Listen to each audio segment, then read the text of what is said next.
Sexual Harassment and Generation of Idiots by Victor C. Ariel. Click here to read more opinion articles. Idiots relate the opposite way humans ought to relate, and Albert Einstein once wondered if the crave for artificial intelligence would not make humans turn to a generation of idiots.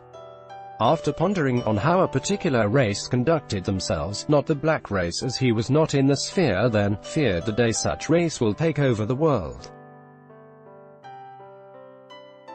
This piece was written by Victor C. Ariel. The views and opinions expressed here are those of the author and do not necessarily reflect the official policy or position of 360knobs.com. That was over 11 years ago, and a particular race was in disarray and was not relating effectively within and without its sphere.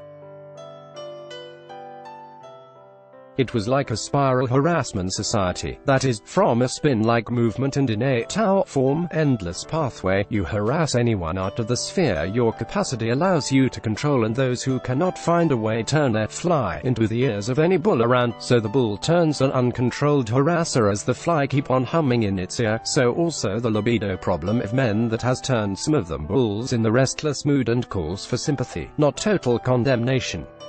A bull is an idiot, and it is pushed by what is inside its ear to cause damages, just like a harasser is pushed by what is in between the legs that needed to be tamed in sympathy, not condemnation, as it is caused by either the environment or factors beyond his knowledge.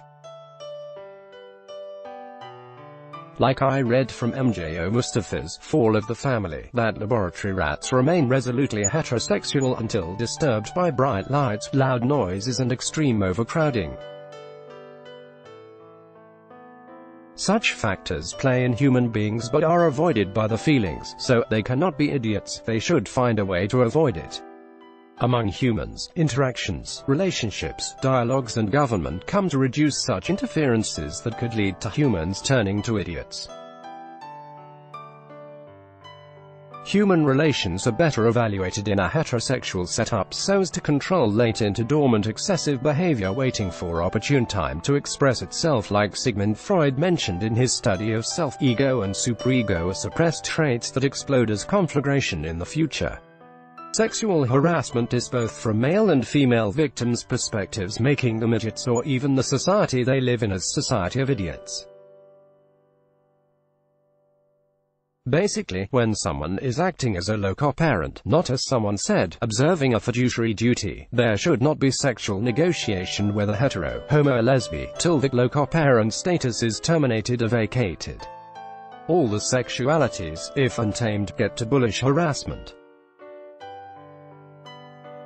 Lesbianism could even be worse in bullish attitude than heterosexual, and I witnessed that in Barbados on the 27th of October 2006 when two ladies hijacked a bus, not expected of them to enter by the status, just to rape a fine-looking plump girl, and the bus conductor, a man, connived with them.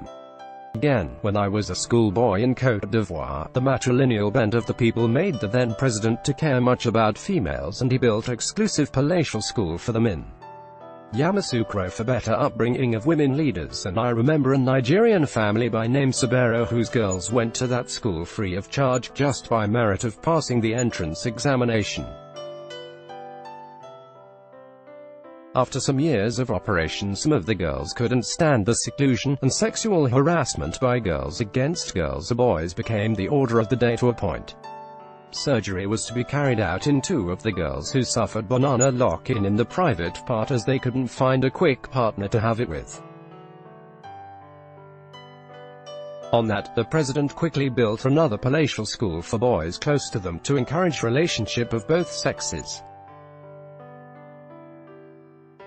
Seclusion is even more dangerous for a person with weak family background than early mix-up interaction.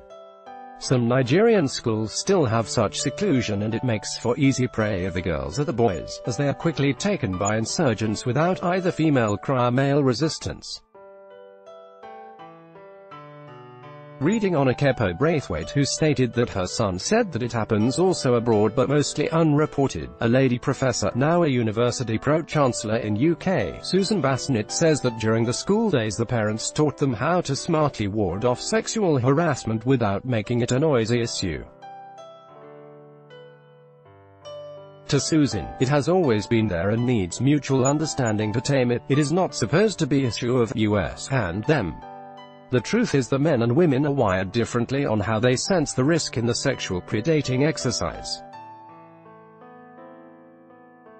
It is just that Monica is the name that comes up in the two examples I feel like giving, but it is not always Monica. A former most powerful president admitted that he took a risk on his own moniker but that it was consensual and that he limited his risk to cunnilingus, whereas the moniker in question was just having fun, twisting around the most powerful president. For the Nigerian moniker, the disturbing language was marks for 5 rounds of sex. And it goes to say what motivation and risk mean for the two sexes, the one can motivation, and the valueless risk of consenting and not consenting.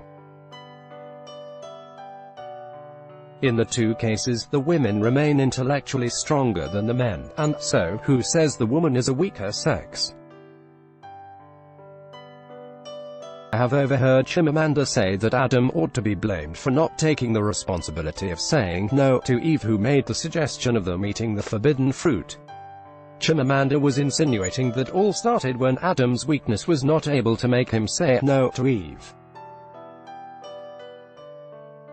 In effect, she was trying to prove that Eve was stronger than Adam, and one expected the world to think along that line and understand that when a woman decides to go on a rampage, the man is helpless, as his brain fails to connect in evaluating the great risk but gets fixated in seeing his woman of the moment respect and succumb to him.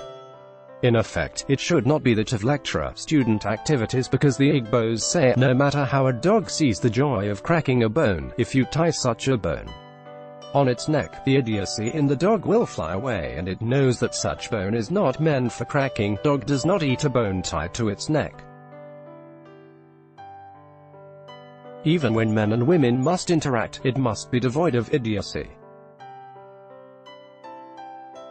An 86-year-old man, still kicking, tells me that the basic rule is that man must be allowed to be seeing women, even at far distance, and that women should be allowed to hear men talk, as both derive joy in it respectively, and that the touching aspect should be what must be negotiated. A good proof of it is that a deaf woman is harsher than a blind woman, and a blind man is harsher than a deaf man. The 86-year man said it is the norm for men to derive joy in seeing women, and it is the joy of women to be talked to in sweat manner. The Americans would say, the easiest way to negotiate is for the man to ask to dock more and expect a response from the woman a stay away, that is, you have the sea. Would you allow me to dock? There is no need for harassment, as God created the man and woman, and that they should live in harmony, and that even in disagreement, love should prevail. On campus, it should be more of loco-parent relationship, and the predators, whether lecturers, men or women, should observe the sanctity of the milieu, knowledge production ground, not idiocy production ground. Ariol is a professor of French and Francophone Studies, University of Lagos. This piece was written by Victor C. Ariol. The views and opinions expressed here are those of the author and do not necessarily reflect the official policy or position of 360knobs.com.